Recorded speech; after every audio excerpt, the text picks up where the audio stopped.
Shalom, bem-vindo à nossa série Vida Plena. Hoje nós queremos falar sobre os 5 ministérios. E eu convido você a ler comigo em Efésios capítulo 4, do verso 11 ao verso 16. E ele mesmo concedeu uns para apóstolos, outros para profetas, outros para evangelistas e outros para pastores e mestres, com vistas ao aperfeiçoamento dos santos para o desempenho do seu serviço para a edificação do corpo de Cristo, até que todos cheguemos à unidade da fé e do pleno conhecimento do Filho de Deus, à perfeita varonilidade, à medida da estatura da plenitude de Cristo, para que não mais sejamos como meninos agitados de um lado para o outro e levados ao redor por todo o vento de doutrina, pela artimanha dos homens, pela astúcia com que induzem ao erro, mas, seguindo a verdade em amor, cresçamos em tudo naquele que é a cabeça, Cristo, de quem todo o corpo, bem ajustado e consolidado pelo auxílio de toda a junta, segundo a justa cooperação de cada parte, efetua o seu próprio aumento para a edificação de si mesmo em amor. A Bíblia nos fala sobre os 5 ministérios.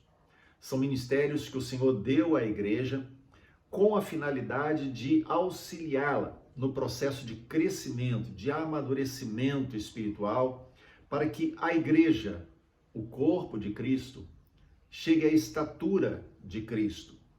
Então, quando nós lemos o texto aí de Efésios 4, nós vemos que o desafio é para chegarmos à unidade da fé, do pleno conhecimento do Filho de Deus, e ainda não chegamos. Isso quer dizer que aquilo que Deus deu para a igreja ainda está em vigor. Por quê? Porque o alvo ainda não foi alcançado. Então são 5 ministérios mencionados aqui que aparecem como serviços a serem prestados à igreja. Não são ministérios maiores, não são ministérios que fazem de alguém hierarquicamente acima dos outros. Não, são ministérios de serviço para auxiliar o corpo de Cristo no processo de crescimento. Aí nós vemos o apóstolo, que é aquele que cuida dos fundamentos da palavra, os fundamentos da doutrina, bíblicos, para que a igreja esteja bem firmada. Ele cuida de alicerces. Por isso, o ministério apostólico não é aquele que aparece mais. Ministério apostólico, biblicamente falando, é aquele que não aparece, porque o cuidado dele está nos fundamentos. Ele não é o telhado que está lá aparecendo, ele é o fundamento que está lá escondidinho, mas mantém a casa firme. Nós encontramos também o profeta. E o profeta não é dom de profecia, mas um ministério mais abrangente. E profeta é aquele que procura discernir as direções que Deus dá para a igreja, seja a igreja local, seja regional, seja como um todo, mas discerne a direção que a igreja deve estar seguindo e para que ela não experimente desvios dos fundamentos. Nós encontramos o evangelista, que é aquele que tem um peso especial pelos perdidos, não é apenas a pessoa que testemunha.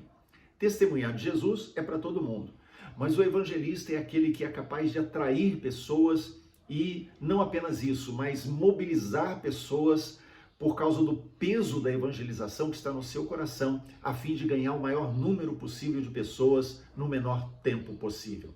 Nós encontramos o pastor, que é aquele que cuida da ovelha, é aquele que busca fortalecimento espiritual, emocional da ovelha, para que ele esteja bem, enfim, é aquele que apacenta. E encontramos o mestre, que é aquele que busca de Deus a revelação da palavra, desvenda os segredos mais profundos de Deus nas escrituras sagradas para trazer saúde espiritual para a igreja. Eu deixo para você os textos de 1 Coríntios capítulo 12, Efésios 2 e 1 Coríntios 4, para que você aprofunde mais o seu conhecimento. Se você ainda não se inscreveu no nosso canal, se inscreve aí, e se está chegando agora na nossa série, eu convido você a ir lá para a nossa playlist e acessar desde o primeiro episódio. Deus te abençoe.